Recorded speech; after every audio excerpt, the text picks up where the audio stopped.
Beautiful people, what's good? Welcome to the first official episode of the Bird Brainz Podcast.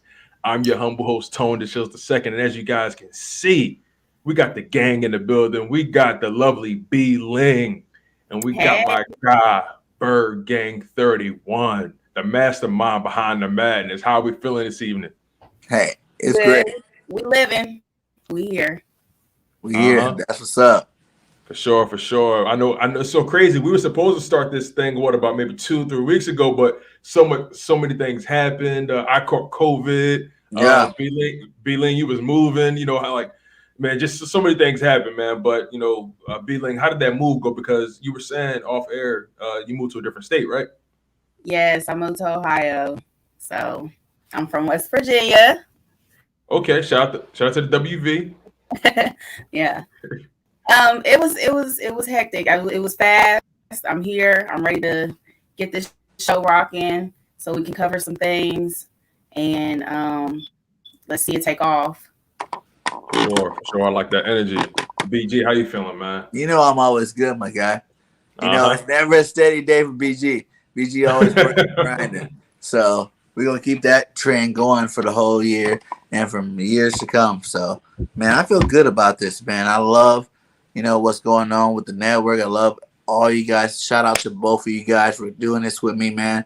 I salute you guys, and I really look forward to the show blowing up. Yeah, for sure, man. For sure. I'm glad you reached out to me because we was talking about getting some things going in the past, and the timing had to be right, but no time like the present, man. It's so many things to discuss. The Super Bowl, the official beginning of the off season with the Eagles and so many other NFL teams right now. Man, it's just the free agency, the draft, man. So Definitely the exactly, the upcoming season. Yes. exactly. Exactly. I like it. For sure. So BG, I mean, what were your thoughts on the Super Bowl? Because I mean, a lot of people like the game. I felt like overall the game was, it was a good game. It's football, right? So I love football. Back. I'm gonna enjoy the game, but I didn't think it was one of the. I don't even think it was a top 5, top 10 Super Bowl at all. It was a good game. You know what I mean? But I've seen better Super Bowls. I would say it was one of the better Super Bowls recently. Okay. That's what I'll say. Whether it's top 10 or not, I can't go there with it. But I would say definitely one of the better Super Bowls watched. Like Burrows and those guys, they did a great job. The whole defense on both sides, they came to play football.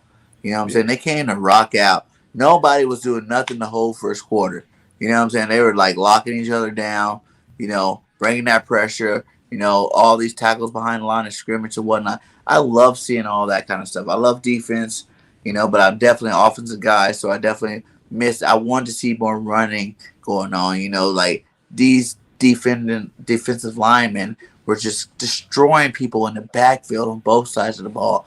You know what I'm saying? Like, I was like, what's going on? I want to see a long run now, But other than that, like the Rams came, my feeling on the Rams. Like these guys were hot, ready to go.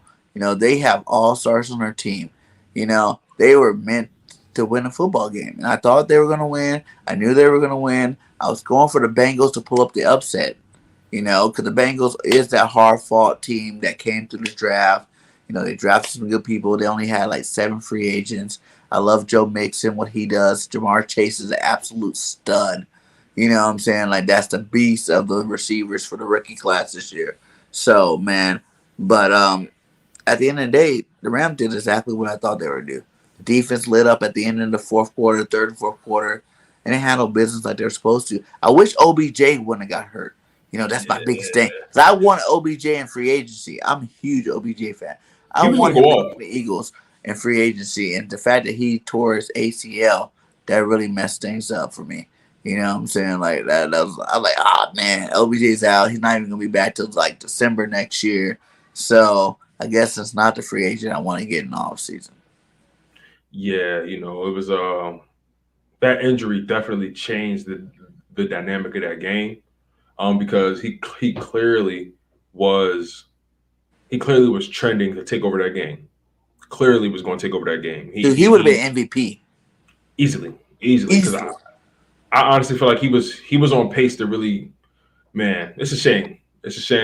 But until we get B-Ling back, she buffering a little bit. But ultimately, it was a good game. You know what I mean? Like you said, it was a hard-fought defensive game. The game was definitely won and lost in the trenches. You know what I mean? That's the most notable thing about the game. And I love good trench play. I love trench talk. You know what I'm saying? Like I've started to fall in love more and more with offensive line play, defensive line play, man, the shifts, learning more about the different stances, and it's so awesome to see, man. But what are some key things that you noticed from the game that really dictated the pace of the Super Bowl? The key thing was OBJ going down for real. Because I feel like if he didn't go down, the score wouldn't have been the same. He was lighting them up from jump. You know what I'm saying? Like, he was that guy. It seemed like he'd been waiting for this his whole life, and he was about to show the world that OBJ is that guy. And everybody got to put some respect on his name. But then, after he went down, I did notice the defenses, they played really hard. Von Miller played some great football. Aaron Donald, 7 straight all-pro teams. And now you look at it, it's like, now you got a Super Bowl ring. He's talking about retiring. I hope he do. For real, I hope he does. Because I'm done with it. He has nothing left. He has nothing to prove, really, if you really think about it. He's done everything. He's done it all. And if he retired today, like he's a first ballot Hall of Famer. At this point, if he continues, it's all because of the love for the game. That's it. Facts. It's nothing else for him to do. Like, do you think Cooper Kupp deserved that Super Bowl MVP? Because I feel Aaron Donald should have got it. It's hard to argue Aaron Donald getting the Super Bowl MVP. He came out in that fourth quarter and changed the dynamic of that game. You know what I'm saying? Straight up. So, but Cooper Kupp is legit, man. Like, anything, he definitely made himself. You got to talk about him being one of the top 5 receivers in the game. Like, Cooper Kupp is that dude, Mm-hmm. And everybody's like, oh, Cooper came out of nowhere. I'm like, Cooper's been good for a while now. You know what I'm saying? Yeah. He's been doing his thing for a minute. And he's that dude, man. Like, you just throw it in his facility. He's going to catch that rock. He made some key plays at the end of the game, that helped put them ahead of everybody. Well, I had gave it to Donald. You can. But what were Donald those first 2 quarters, I guess? They were keying in on him. And if you I see Donald beat a triple team. Right. No, right. I'm with you on that, right? But what was important about that first half was the fact that if you notice, the Bengals made it a point to get that ball a lot. Like, they were very intentional. All their routes were short routes for the most part. Mm-hmm.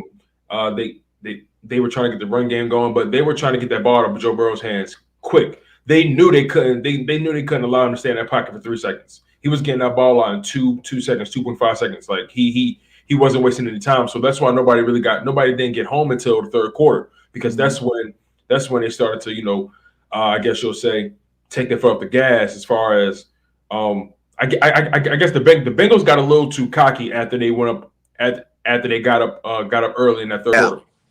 Because once Aaron Donald got that sack in the red zone to force him to kick a field goal, I think they set in the third quarter alone. I think they sacked him like 6 times, like 5 times. Yeah. So that was a lot.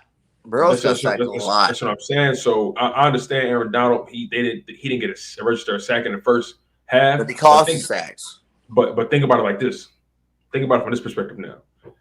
He forced his sheer presence alone forced Zach Taylor and that Bengals coaching staff to completely alter how they play football. Think about how the Bengals play football in general, right? Right. The Bengals, they're the type of team that likes to, throw it deep on you. They like to stretch the field on you. Most of their success came off of big plays, right? But when you force them into that dink and dunk type of offense, when you force them to really have to nickel and dime you all day, that's not what they really want to do. And Aaron Donald, along with Von Miller, of course, and those other guys as well, but Aaron Donald, most notably, he forced them to completely alter the way they were going to approach that game. And I feel like when you achieve all that, it's going to happen. It's going to happen. Like you gotta roll with it, B-Lane. Things happen. Don't trip about it.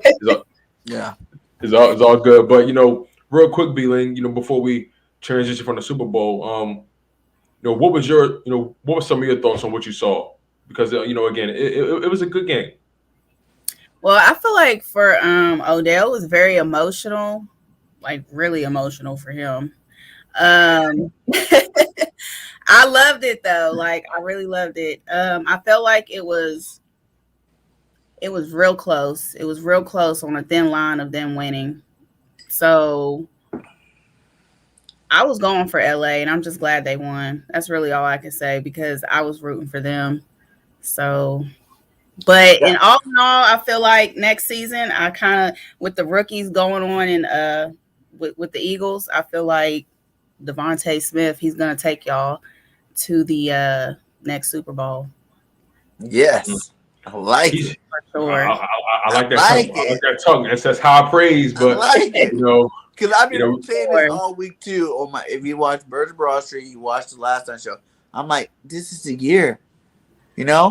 Like the Giants, like I told you guys, Giants won with an ultimate team. Giants won with a team that wasn't supposed to win. But I feel like this is the first time the Eagles have. We're going to get into the Eagles. Let's finish the Super Bowl thing. We're going to get there. We're going to get there. But I feel you on that. What I will say, though, the Super Bowl proved one thing. You don't need an elite quarterback to win the Super Bowl. Everybody crying about this elite quarterback. Matt Stafford's not an elite quarterback. He's a good quarterback. He's not elite. You don't think he almost cost the Super Bowl. To be honest, you don't think Matthew Stafford? You don't think he's elite? Nah, he's good. Wow. Like I'm not a hater on Matt Stafford at all, but you're not comparing Matt Stafford to Aaron Rodgers. You're not comparing Matt Stafford to Tom Brady. You're not comparing Matt Stafford to Patrick Mahomes. Those are elite quarterbacks. There's only like 4 or 5 elite quarterbacks in every season. Everybody thinks that every good quarterback's elite. There's just some good quarterbacks out there. I'll put Stafford in the zone of Burrows, in the zone of Allen, in the zone of Lamar Jackson, like that. No. Lamar Jackson is not a better quarterback than Matthew Stafford. No. Overall, he is. But see, I look at things differently. A lot of fans like to look at just the passing yards, and they think that's what makes a quarterback. A quarterback is anybody that steps behind the line is under center. That's the yes. Technically, whether you're a dual threat quarterback, whether you're a pocket quarterback, whether you're a running quarterback, whatever you are that guy underneath center. So that's the reason why I put Lamar, even Jalen, man. Jalen's legit. You know what I'm saying? Like, he's straight legit. Everybody wants Russell Wilson. Russell Wilson had 3,100 passing yards. He had 25 touchdowns. And what he had? 12 interceptions, right? Jalen Hurts, listen. Jalen Hurts had 3,100 yards. So the exact same number as Russ, right? Russ had 25 touchdowns passing with 12 interceptions. Jalen had 16 touchdowns with 9 interceptions. But Jalen also had 800 more yards rushing and 10 more touchdowns, which makes him a better quarterback overall because he produced more than Russ Wilson did. And Russ had a better team. He had better targets. Let's kind of, before you continue, because you kind of going off the deep end real quick. When it comes to Russell Wilson last year in particular, he missed like 4, 5, 6 games due to he ran 4 games. Four games, which matters. Jalen missed how many games? Jalen missed only 2. One due to injury. But he played hurt in the final 4, 5 games he played. But you're comparing a guy who played more games to a guy who played less games. But you're calling that guy elite? I'm talking about Stafford. You talking about Russell Wilson. So okay, I'm talking about. So because the conversation began with Stafford, right? Mm-hmm. And I believe Stafford is elite because you know what I think it is? I think people hold that Detroit situation against him. When in reality, he was lighting it up. They had no defense, no running game. He still threw picks. He's a gunslinger, just like Brett Favre. Of course. He's a gunslinger. So he threw a lot of picks too. Stafford threw 2 picks in the Super Bowl. 2. One of the picks wasn't his fault. But he threw 2. No, he did. He did. But the same way how we say certain things not Jalen's fault, we got to acknowledge that wasn't his fault either. I get it. But it's not nothing bad with that. Like, I'm not saying Stafford's crap. He's a good quarterback. But in terms of elite, when you put the elite title on it, he's better than good. I'll bend and say he's not elite, but he's better than good. Okay, and that's all I'm saying. He's much better than good. If elite is tier 1, he's tier 2. He's tier 2. But anyway. But everybody can. We get to that Eagle talk. Yeah. You know what I'm saying? Like, everybody compares Jalen to the elites. That's not fair to him right now. But all right, I thought about this. What do you rate Russ? Where I rate Russ? If I'm being completely honest, I feel okay. You said elite is Tom Brady retired, so he's not. We can't even talk about him no more. That's so sad. Which it is sad. Titan Anderson, what's up, my guy? But elite, if we're gonna say elite, okay, if Aaron Rodgers is elite, if Pat Mahomes is elite, who else is as elite as them? If Aaron Rodgers and Pat Mahomes are the pinnacle, who's on that same level as them? I say no one right now. Burrows. I still won't put him there. Not yet. Not yet. I think he's legit. He is legit. But legit. You can't even take a He had no offense. Like, this dude gets sacked like 6 and 9 times in a game and still put up big numbers. That's gangster. I'm not willing to say he's elite yet. Elite. No, I guess he's still too young to actually call him elite. Yeah. As a matter of fact, you know what earns you elite to me? A Super Bowl ring. That makes you elite to me. Ooh. But you can't. I don't agree with the Super Bowl ring part. I don't either, because some people win the Super Bowl and don't win it for years later. Well, you know what? I take that back. Because make champions, so even if it's one chance, you're still a champion. The Super Bowl's a team. That's true. Accomplishment. It's never a quarterback. Like I said, all your elite quarterbacks are sitting at home and they do not have a ring right now. Aaron Rodgers, one of the best quarterbacks ever to play the game, only has 1 Super Bowl. Okay, let me ask you this then. Would you call Lamar Jackson an elite quarterback? He's tier 2. I don't think, because look, at the end of the day, you can run this much, because I really had time to think about this, right? And watching these players, watching these. That's facts. You're absolutely right about that. I want to change my argument about the whole elite and ring thing. That's a ring doesn't necessarily define you as elite. It just means that you're a winner. But in particular, when it comes to the whole dual threat quarterback, right? Mm-hmm. Most notably Lamar Jackson and Jalen Hurts that I want to talk about, because we're going to talk about Jalen Hurts later on in the show. I think it's important that the playoffs happen the way it happened, because when you think about all these quarterbacks in the playoffs, at the end of the day, no matter how much they ran, no matter how elusive they were, it came down to that throw. Could you make the throw? Could you win the game with your arm? And at the end of the day, that's what it's going to come down to. I got a question for you then. I'm listening. Is Burrows better than Stafford?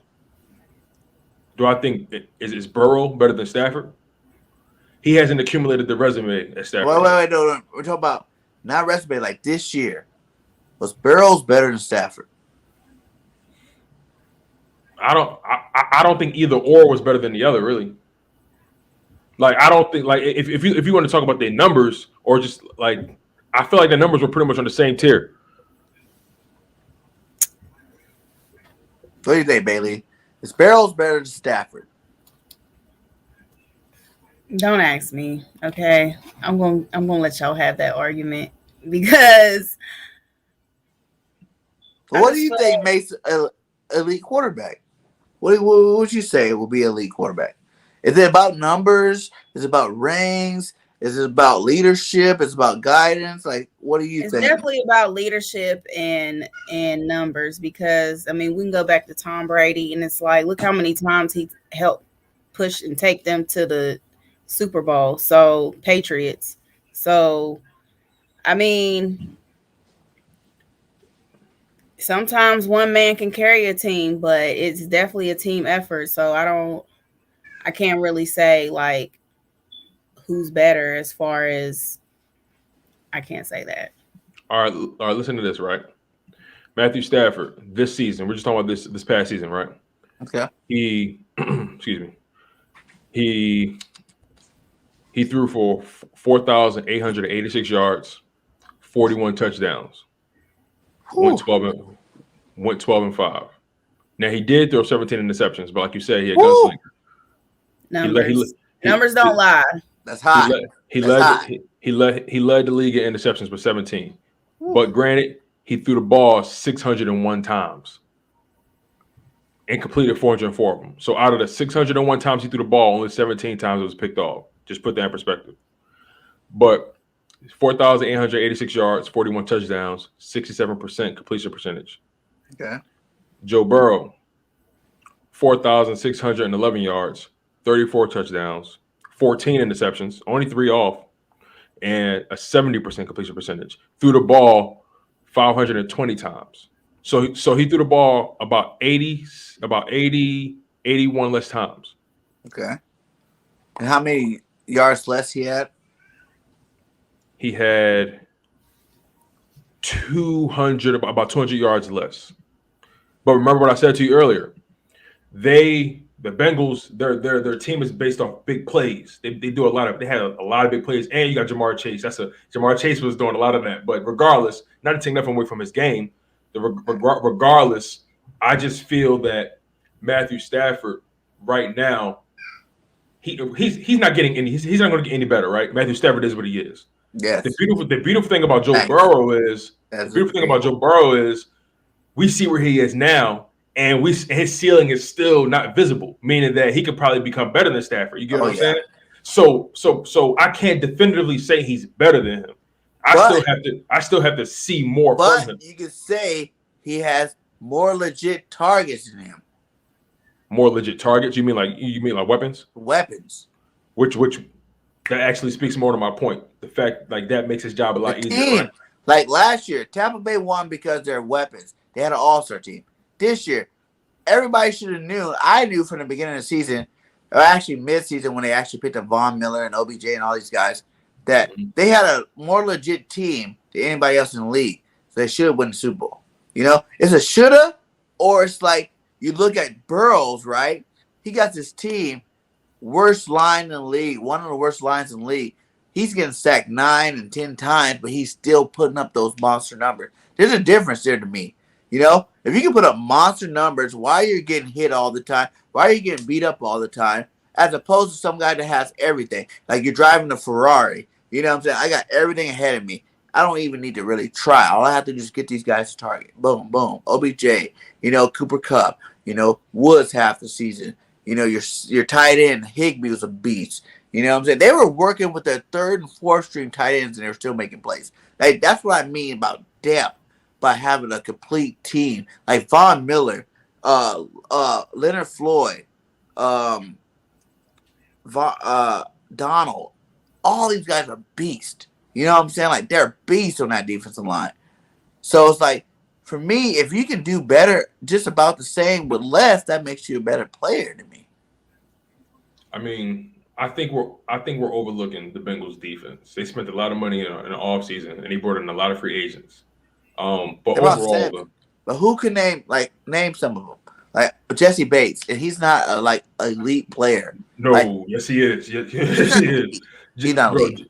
Jesse Bates is like a top 5 safety in his NFL. Like Jesse Bates is legit.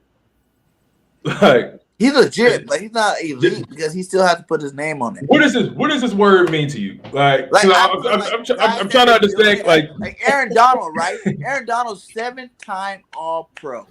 7-time All-Pro. That's elite. Von Miller, at least 3 or 4-time All-Pro at least. You know what I'm saying? Like Von Miller's been that dude. Let's talk about safeties though. Leonard Floyd.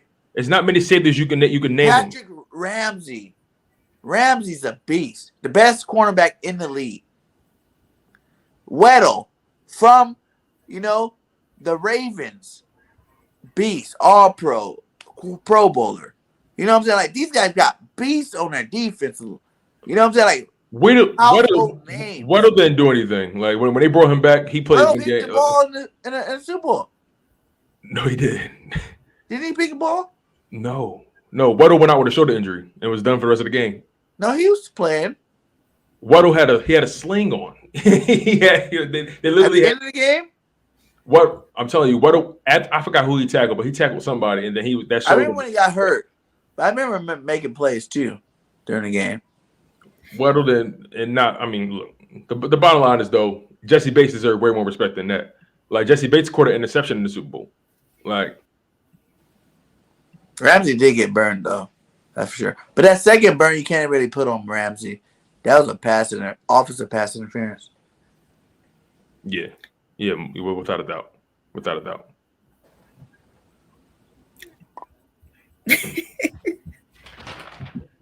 But let's transition into what's going on in the offseason, because the Super Bowl is behind us now. The Rams got their ring, had to spend a lot of money these past few years. They ain't got no draft picks until 2050. but I'm being facetious, but forever. Yeah, but it's gonna be a long time. But this offseason is gonna be interesting. As a matter of fact, B-Ling, who's your squad? Oh, I'm gonna go with the Eagles this year. I have high hopes for them. Okay. I definitely have high hopes for them because I've got caught up on a few last games, and I definitely have high hopes for the rookies. There's actually a lot of players on there that's coming from Alabama, and I feel like that's one of the top. Hey, you come from Alabama, Florida, places like that, playing sports, particularly football, you got game. And I feel like Devonta Smith, Landon Dickerson, I feel like they're going to be pulling the Eagles a little bit this year. So it's interesting. Like, what do you think Devonta Smith's ceiling is? Like, what are your expectations from him from like a stat perspective be? Because I feel like, if Jalen Hurts takes that next step, if he ends up being the quarterback going forward, if he takes that next step, Devontae's game is going to go to a whole nother level. Or if they decide to move on from Jalen and bring in a veteran, regardless, Devontae's game is going to go to another level. So what are your expectations from Devonta to coming into the season? He's young, he's swift, he's like, he can move, he's fast. I just feel like he's hungry. So I feel like he's definitely going to pull a lot of weight. He's going to, like you said, he's going to level up in his game.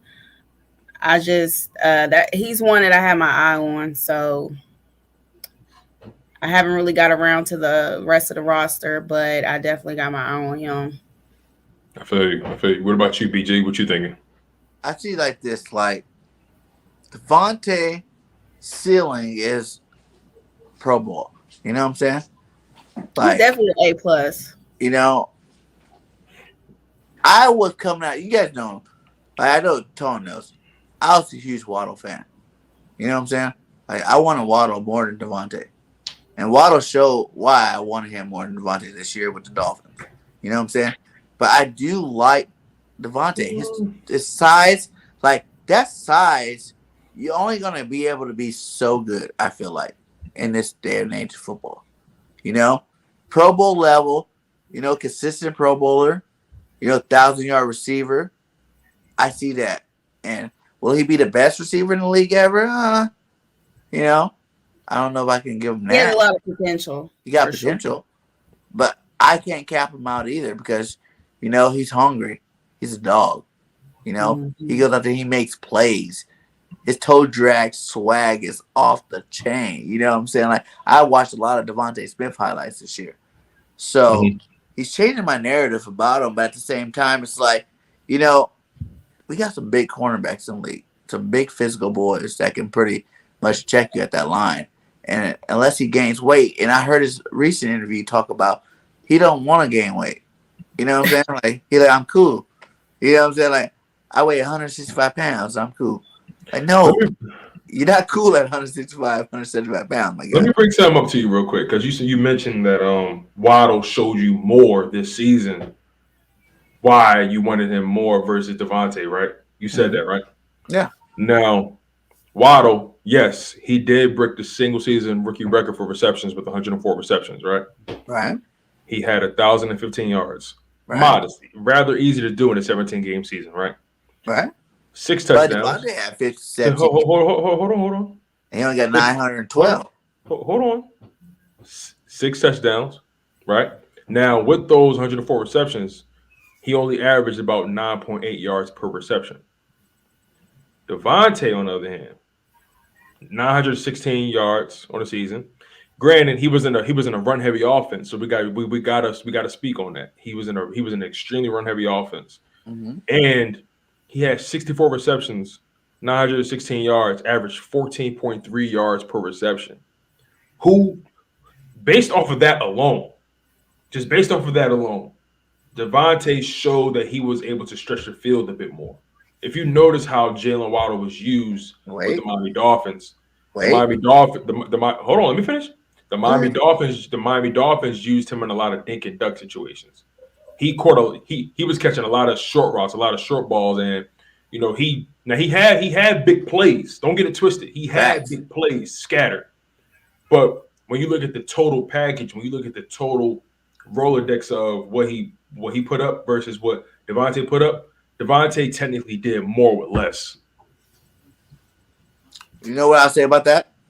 Devontae's our number one receiver. He's the only true receiver we have on our roster, period. So what does that say about Jalen Waddle? Based off his numbers, he was the number one wide receiver. Well, I guess Fuller didn't play that much. But he was. And Devontae Parker was injured.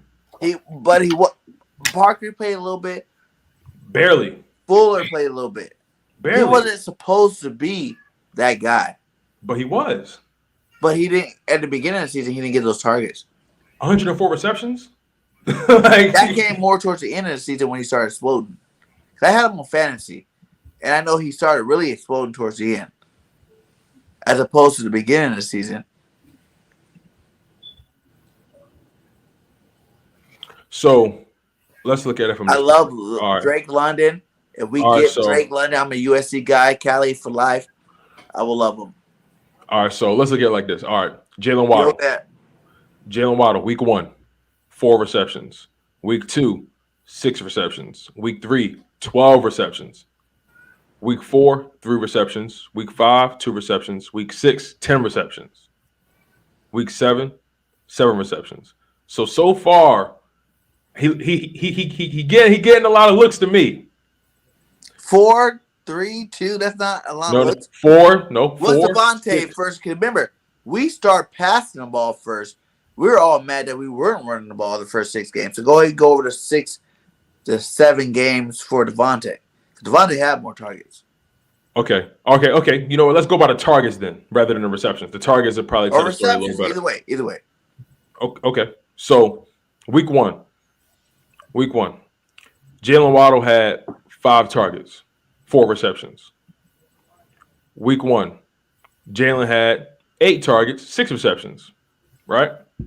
Now, week 2, Waddle had 8 targets, 6 receptions.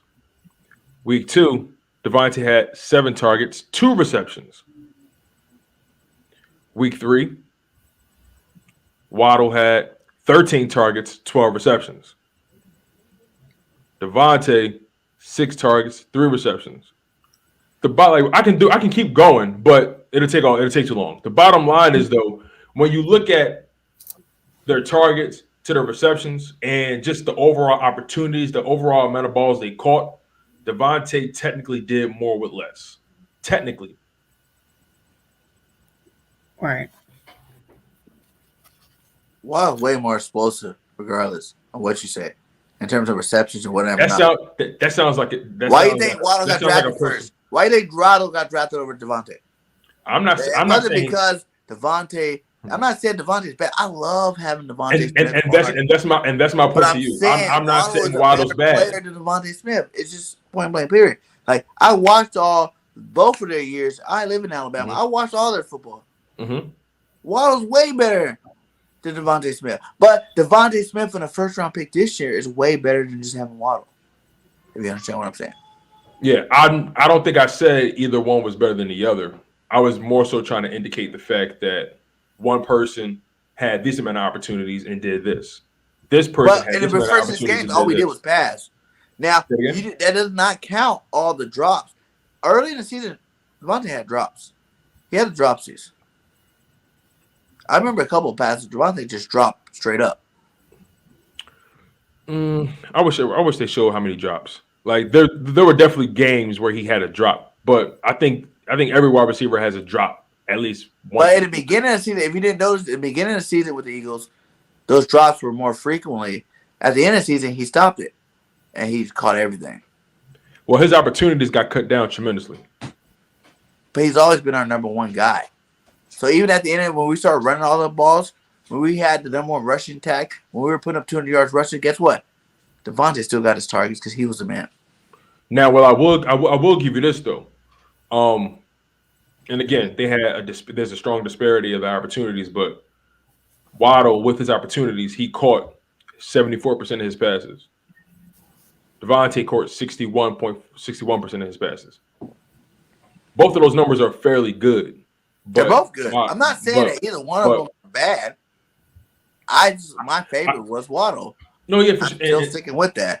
But no. I'm not trying to change your mind. I think that's the bottom. The bottom line is you really can't go wrong either way. Either way, you can't go wrong. That's a fact. Yeah, it becomes a preference after a while. But it's like Waddle's bigger, all day. And he's just more explosive. But Waddle cannot run routes like Devonta Smith. That's important to me. That's important to me. Fact. Devonta Smith has showed me this year that he is one of the best. Even in your rookie year, you're one of the best route runners in the league, period. And that's probably one of the reasons he doesn't want to gain weight. Exactly. Yeah, that's probably a huge reason why he doesn't want to gain weight. And real quick, you said Waddle was bigger. He has him as far as 12 pounds go. But that's as far as difference. As far as height, Waddle's 5'10", Devontae's 6 feet. So it's about a 2 inch height. The weight on him. How much Devonta weighs? So 165, 175, and Waddle weighs. Devonta weighs 175. Well, actually, it's not 12 pounds. As a matter of fact, and that's Devonta weighs 175. Waddle weighs 182. So it's a 7 pound difference. Excuse me. And that's the difference when it comes off the line. If you look at their frames, Devonta looks skinny. Waddle doesn't look skinny. Yeah, like 150 pounds may look different on you than it would on me. You feel me? So it's all about your frame at the end of the day. Waddle's definitely has a more stocky frame. But other than that though. I'm just listening right now. I'll chime in. They want to hear from me, but this is our first show, so I'm kind of getting a feel. Oh, what's up, Fresh? Sneaking in like that. Yo, that back door. He said he's tired of hearing from y'all. Fresh sneaking into the back door. That's how it gets with these shows. That's what we got you. You star, Bailey. No matter what we got, you star. You know what I'm saying? Hey. The guys want to hear from the girls all the time. Well, Ling, that's because Bird gang argumentative, so he'll. I would argue every point just to do it. Like for real, I don't really care. But I love debating stuff, you know what I'm saying? Because it's always people always think there's one side. Really, I can argue either side. I'll argue Devonta Smith better than Waddle, but my personal preference is Waddle. But I can argue both sides. I can say Waddle's better, I can say Devonta's better, but they're both really good. At the end of the day, both good players. I just feel like Devonta is young, he's swift, he's hungry, and he's gonna bring something to the table. This year, period, all the way around the board. But Pro Bowl is not bad. Will he take them to the Super Bowl? I'm hoping, but if not, I'm sure he's gonna play a hell of a season for sure. Devonta will have a better career wins in terms of his team winning more than Waddle. I tell you that much. As long as he's on the Miami Dolphins, hell yeah. I tell you that much. Man, but let's talk about this offseason. There's so much going on in the free agency. Who do you guys think the Eagles should target in free agency? There's so many guys. There's so many guys that are going to be available. Von Miller's going to be available. Allen Robinson, wide receiver. Matter of fact, what do you guys think is the most significant need for the Philadelphia Eagles going into the offseason? Want me to go? All right. I would tell you straight up, it's receiver. Straight up. Linebacker, receiver. You wasn't lying. You wasn't lying. You really are an offensive guy, huh? I played running back all the way up to semi-pro, my guy. Like, I'm an offensive guy, mine at first. But I would say linebackers are close. It's like 1A, 1B is receiver, linebacker. Period. But I feel like receiver can get fixed in free agency coming up in March. Linebacker, we need to wait till the draft for that. Yeah. I feel like wide receivers. I love those guys. Those linebackers, those top 4 linebackers that are in the draft, definitely the top 3, but there's 4 good ones. But those top 3, man, I would take 2 of them if I was Howie. I feel that. For real. Like, they're that legit. Christian Harris is a beast. You know what I'm saying? Lloyd is a beast. Dean is a beast. He's won a Super Bowl. I mean, not Super Bowl, though. A national championship. You know what I'm saying? Yeah. Like, those guys are legit linebackers. Like, we need legit players. Like, I'm just tired of the Eagles being the team that's trying to develop them. But we're not developing nobody really special. You know, we're developing good players, but we're not developing game changers, playmakers. You know, you see what happened with Dallas when they drafted Parsons, right?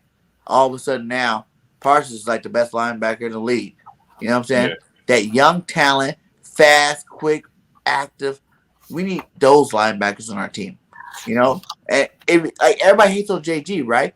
And I did a lot of studying this year. And I realized one thing. If we had linebackers, JG defense wouldn't have been so bad. I'll say another thing about that.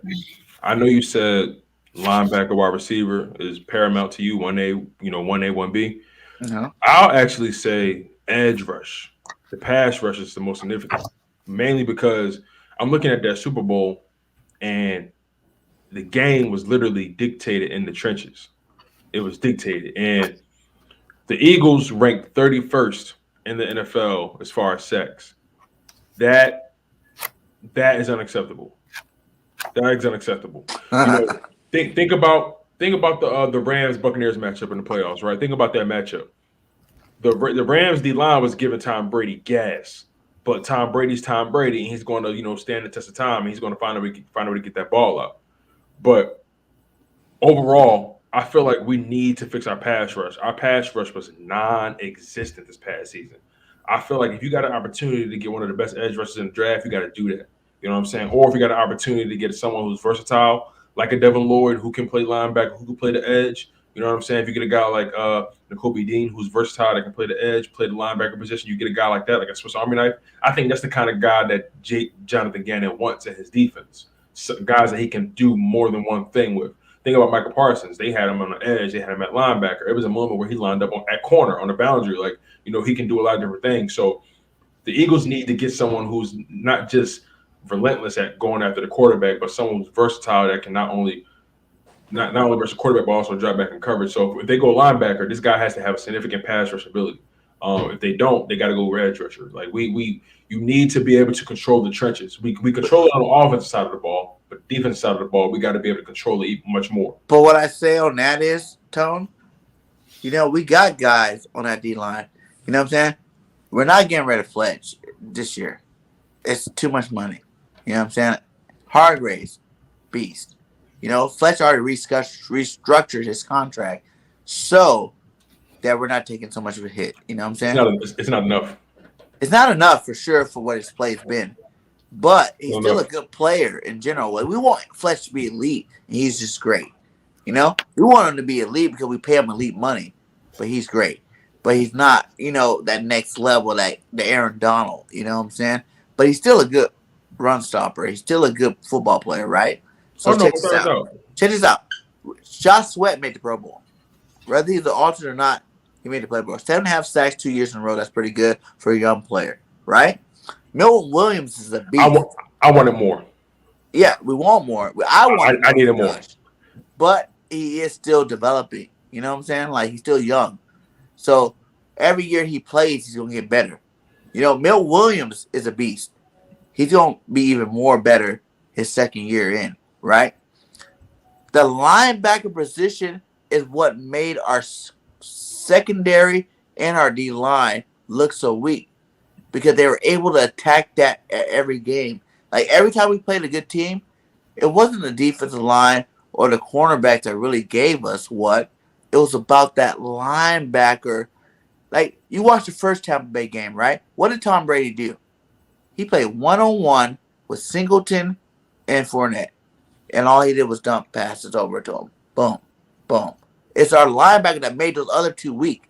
Because if you're able to throw the ball fast because you're exploiting the linebacker position, then you're able to do it and take advantage of it, right? The secondary, they weren't getting pressure at the linebacker spot at all. You know, our best linebacker was TJ Edwards, my guy. If you put him on anybody's linebacker list, he's at least 30th. Like, he's not legit. You know, Singleton's all right, but he got picked on too this year because he sucks, really, in reality. Like, we like them because they're the best on the Eagles, right? But they're not really good linebackers, you know? And if you know moving train, you know, you are as good as your weakest link, and our weakest link on defense was the linebacker spot. Those years that we played better, we had a little bit better linebacker play, you know, with the defensive line. You know, even Nate Bradham, like, no one gives him love. But I thought he was a good linebacker. You know what I'm saying? We had the days of Tequila Spice. We really haven't had no good linebackers since Trotter. For real. In reality. So what makes a really good linebacker? The leader of the defense sets the tone every game. Can stop the run and can cover passes. You know what I'm saying? Like, Trotter was that dude. Yeah, these days, the linebacker position is defined by not just your leadership, but how much can you do?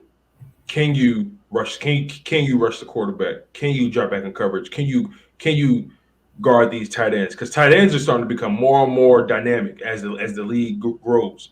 These tight ends are getting, you know, more athletic. They're getting bigger. They're getting faster. They're becoming sharper route runners. These guys are damn near wide receivers that damn near linebackers playing tight end or wide receivers playing like tight end position. Like they're that dynamic. So in order to be a successful linebacker these days, you have to be able to drop back in coverage. You got to be able to cover man to man to a degree.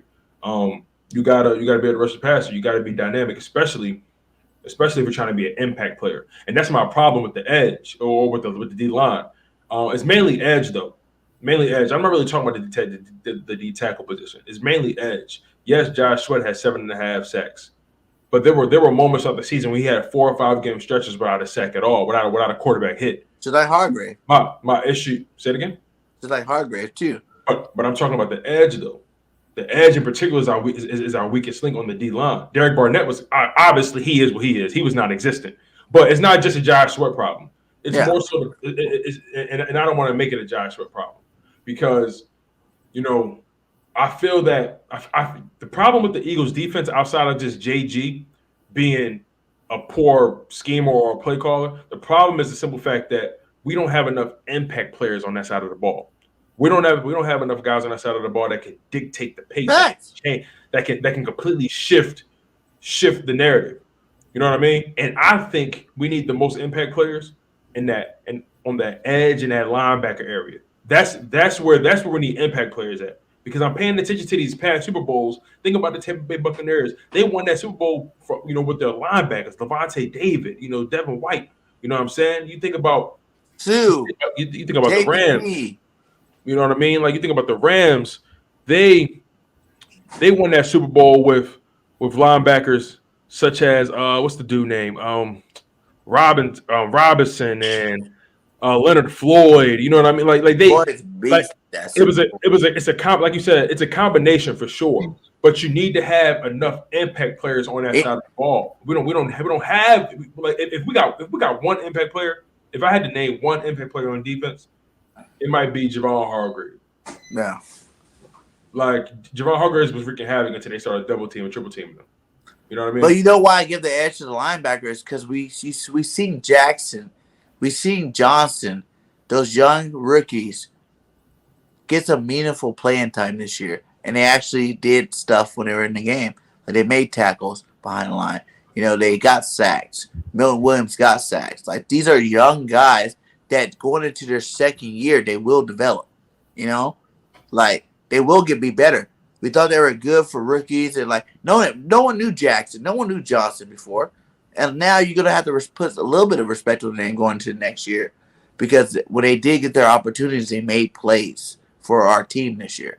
You know what I'm saying? Like, so I look for them to develop and get better next year. You know, they're gonna be in the weight room all off season. They're gonna be getting bigger, faster, stronger because they're all young. Okay. Bill Williams is gonna get bigger, faster, stronger. He's a beast for a rookie. You know what I'm saying? Like, these are young defensive linemen that are definitely getting better into their second year. Plus, we still got the veterans we have. Don't get me wrong. I do want to go get some veteran DN like Chandler Jones, you know, for instance. Let's go get some veteran leadership over there to help put on this line. But I feel like our linebacker position is the weakest link. It is. Without a doubt, it is. It is the weakest link. It is. But transitioning from the defense, let's talk about this whole quarterback situation in Philly. Because Ling is getting real in the city. It's getting real. It's getting real. Let me know what's going on. Some people want Jalen out of here. Some people, want to develop Jalen. Some people say we ain't got time for that. We need to go after one of these guys like Russell Wilson and Deshaun Watson or Jimmy Garoppolo or whatever it may be. But there's a handful of quarterbacks that the Eagles could probably target. But what's your thoughts on the Eagles quarterback position? What's your thoughts on Jalen Hurts as a quarterback? What you have seen from him, man. Hold on one second, guys. Yeah, for sure. How good do you think Jalen Hurts can be? Like, what's your player comparison for him? I feel like I don't really know. Honestly, I don't even know because I'm not too keen on him, so I can't even tell you. I feel you. All right, let me put it to you like this. No, you all good. Let me put it to you like this though. So, all right, Jalen is one of those quarterbacks where he was drafted in the second round. Not too many people had a lot of faith in him coming into the league, but he came into a situation where he had to be the guy, and the expectations became really high, right? But it's one of those things where you do what you can with what you have, right? And yes, he's a guy that's, as far as from a talent perspective, very raw, has a lot to build on, but he also shown a lot of flashes of how good he can be. Overall, he was inconsistent. He had stretches where he was doing this thing, then he fell off a cliff. You saw moments of him. You saw how good he can be. You saw how bad he can be. Right. But I guess all right. Let me approach it from this perspective. Then, do you think these NFL organizations, do you think they value developing guys, or do you think they value guys already having the tools that they need to succeed? Because a lot of these organizations are impatient, and they want guys that got that it factor now. They don't have time to want to develop these guys. These teams are trying to win. So, what's your overall thoughts on developing a quarterback versus going after someone who's already proven? I feel like this goes back to Devonta. He's so hungry as a newcomer. I feel like in his developmental stage, he already has what it takes to be where he's at right now, and he has so much more potential to be better that I feel like they know what they're doing. They know who's going to bring something to the table down the road, whether they have it right now or not. You can see it and you can feel it and but I just feel like for me, if I was an NFL drafter or whatever you want to call it, I would definitely go with people that have a lot of developmental potential because they're young. You want to go with the people that are young that can put in 10 more years or however long versus the people that already been in the game and is like Tom Brady. He's been in it for years. It's time for him to go. So you want to draft those people that have a lot of potential to take on the team for the next 10, 15 years. So I just feel like developmental, I don't know. No, I feel you. So to your point, right? Let's say hypothetically, they move from Jalen, right? And I'm glad you back, BJ, because I want to get your thoughts on this too. Hypothetically, let's just say, because we know Howie Roseman, right? And if you don't know Howie Roseman by now, Howie Roseman is that type of guy that he is constantly evaluating the position. He's one of those guys that always trying to improve. He's one of those guys that coined the term quarterback factory, whatever the hell that means. But he's a guy that's always willing to make a move, always willing to, shake and bake just to shake up a position. But to your point, Billing, about the development versus something that's already proven. Let's say the Philadelphia Eagles they ultimately decide to move on from Jalen Hurts, and they have the option of either targeting Deshaun Watson, someone who's much younger, has a lot more upside, and targeting Watson not younger than Jalen. No, let me finish. What I'm saying, you got to hear me out. Okay. Hypothetically speaking, if they decide to move on from Jalen Hurts, if they decide to move on, should they consider going after someone who's young and has upside, like a Deshaun Watson, versus someone who's proven, has a Super Bowl ring, shown they can win in the playoffs, like a Russell Wilson? What's your thoughts on those two guys? Because those are the two names that keep getting thrown around in the city about who the Eagles should target in the offseason if they move on from Jalen Hurts. So are you more of a Deshaun Watson person just because of his talent and his upside, or a Russell Wilson kind of guy, someone who's proven, someone who's I guess you'll say a stand-up guy, someone who's ultimately reliable, only has one losing season in his career? So what's your thoughts on that? I mean, if that's what you're going for as far as trying to win the fast way, then yeah, of course you want to go towards the person that's already developed, but you also want to think about how many more years to come as far as their youth, their health, their strength. Like, I think like long term. So I guess I'm more towards, let's develop this person to be the best and keep it going over the years, versus someone who's about to probably retire soon. And then what? Understood. What about you, BJ? Okay, I need you to reword that question for me, so I know how to answer it. Because you know me, I'm a Hurts guy. So I'm about to give you my Hurts freaking answer. Oh man, reword the question for me real fast. No. Basically, what I was saying was, hypothetically speaking, if they decide to move on from Hurts, hypothetically, if they decided to move on, should they target Russell Wilson or Deshaun Watson? Basically, in that question, do you value? You just give me those two options. If you just give me those two options, right. That's exactly what I'm doing. I want Russ. Okay, explain. Because Russ is established. Russ is that dude. He's won a Super Bowl already. Deshaun Watson showed you he can put up big numbers, but can't win key games. He put up big numbers with a 4-game winning. You know what I'm saying? Like, he's not a winner. You know what I'm saying? Like, that's not – I want a winner on my team. I want a leader that's going to win football games for me. You can put up all the numbers in the world. If you throw 400 yards and you still lost every single game, that don't make you tight. Like, you got to be able to win the football game. That's what it's about at the end of the day. Like I told you before in the beginning, like, all your elite passers are sitting at home just like Jalen Hurts right now. You know what I'm saying? Sitting at home besides Jalen like, dang, we didn't win this championship this year. It's not about the quarterback. It's about the team. What it would take to get either one of those guys, either one of them, Watson or Russ, I'm not willing to sacrifice. You know what I'm saying?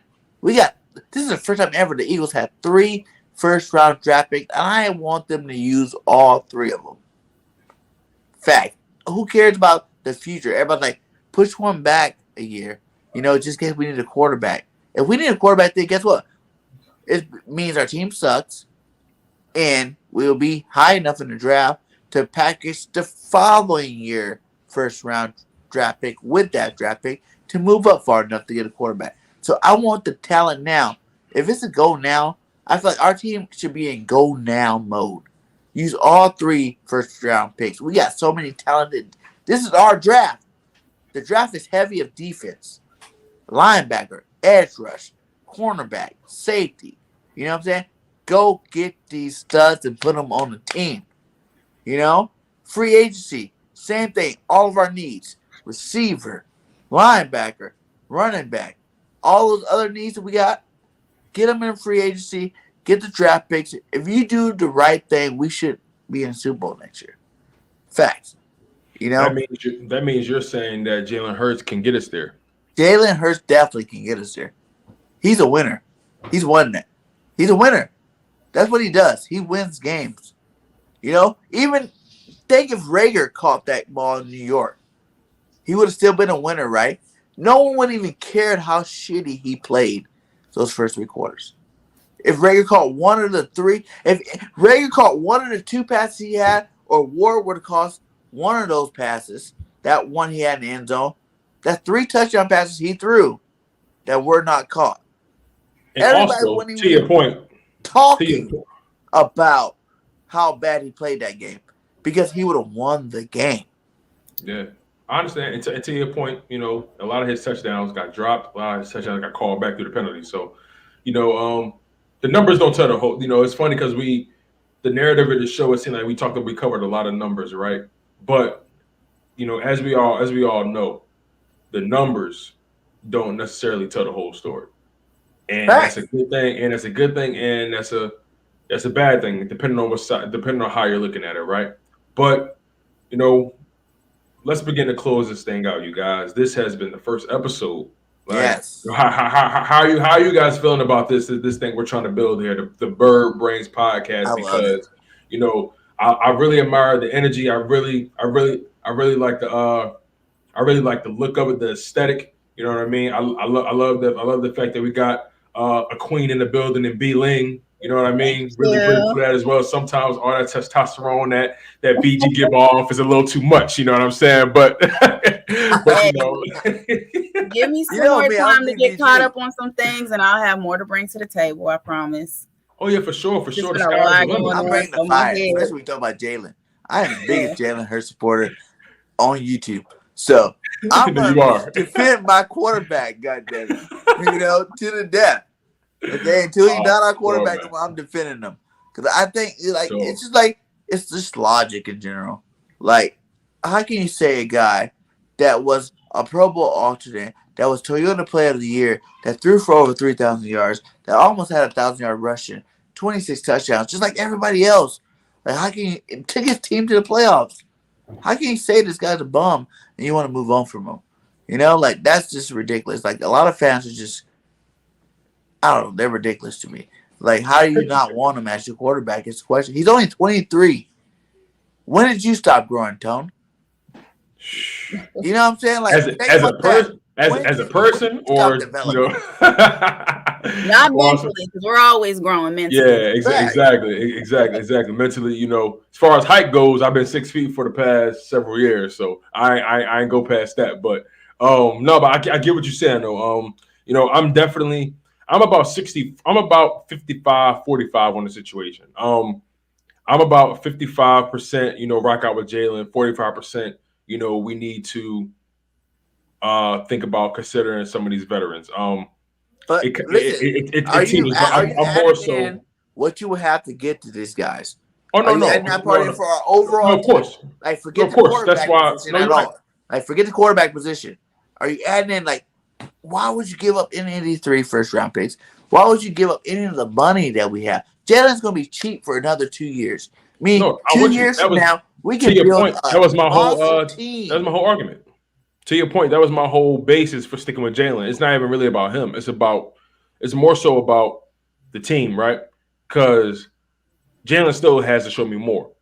But like I said, it's not even really about Jalen. It's more so about the fact of I'm more so 55% of keep the picks and rebuild the team versus just leverage the picks and get one of these, veteran guys. It's not even about Jalen. It's more so about everything surrounding him, and that's his contract not being that much of a cap hit, and you have an opportunity to really reload on this roster. That's really what it's about for me. But at the end of the day, it's up to Howie Roseman. We're gonna see how this thing turns out. You guys, this has been so much fun. I appreciate you guys so much. Like always.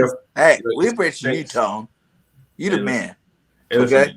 Hey, listen, I do my best. I do You my best. The content is nothing without the people, first and foremost. And I'm just humbled to be around people. You guys are, man. Shout out to 20 still in chat. Much love to all you guys, man. Make sure you hit that like and subscribe to all of our channels and the network chat. We just went over 200. You know what I'm saying? I know it's small numbers, whatnot, but we are definitely growing with the new additions that we're making to the network. And Bay League is one another, additions that we made to the network, man. And we're definitely going to do what we can to become the best sports network on YouTube. So you guys get in now, get with us now, get with us later. No matter what, you're going to get with us. So holla at us. For sure. Appreciate you guys. Y'all Thanks for inviting me. I'm glad to be a part of it. So I'm here. For sure. And the sky's only the view, you guys. Man, let's just close this thing out. I'm your humble host, Tone DeShields II. As y'all can see, my man BG31, the amazing B Ling. You guys were locked in on the Bird Brainz Podcast. Make sure y'all double back, like, comment, and subscribe. And we out of here, you guys. Let's fly, Eagles, fly. We out. Peace.